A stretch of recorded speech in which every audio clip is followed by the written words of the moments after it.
RCF.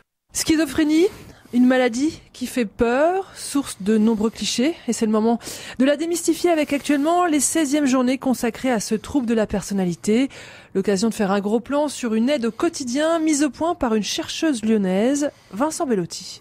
Oui, ça s'appelle Alix et moi. Alors ça pourrait faire penser au titre d'un film romantique, rien à voir, sinon cette notion d'attachement bienveillant que veut transmettre cette application. On la doit à Delphine Favre, neuropsychologue et chercheuse au centre hospitalier du Vinatier à Lyon.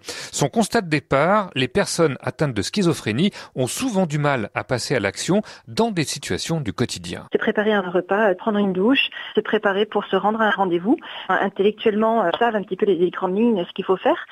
Physiquement, d'un point de vue moteur, ils peuvent, mais il leur manque cette possibilité d'initier l'action. Il manque l'impulsion parce que au niveau cérébral, ils ont une difficulté à faire un focus attentionnel sur l'action à venir, ce qui fait que leur pensée est plutôt dispersée et c'est ce qui les empêche de passer concrètement à l'action, même sur des choses toutes simples. 4 secteurs sont donc concernés par cette application. Mon logement, comme nettoyer le frigo ou cuisiner. Ma famille et mes proches, comme appeler un ami pour sortir.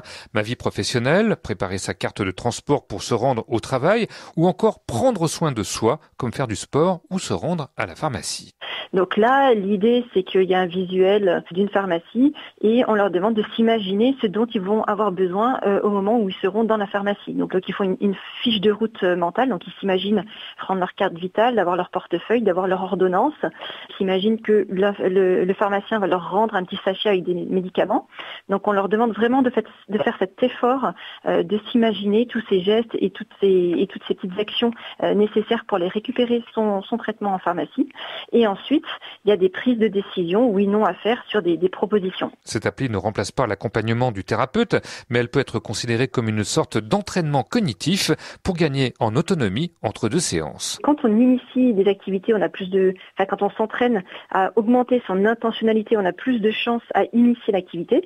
Et quand on fait une activité, forcément, on va faire appel à plein d'autres mécanismes cognitifs par la suite. Il faut être concentré, faut planifier, il faut mémoriser, etc.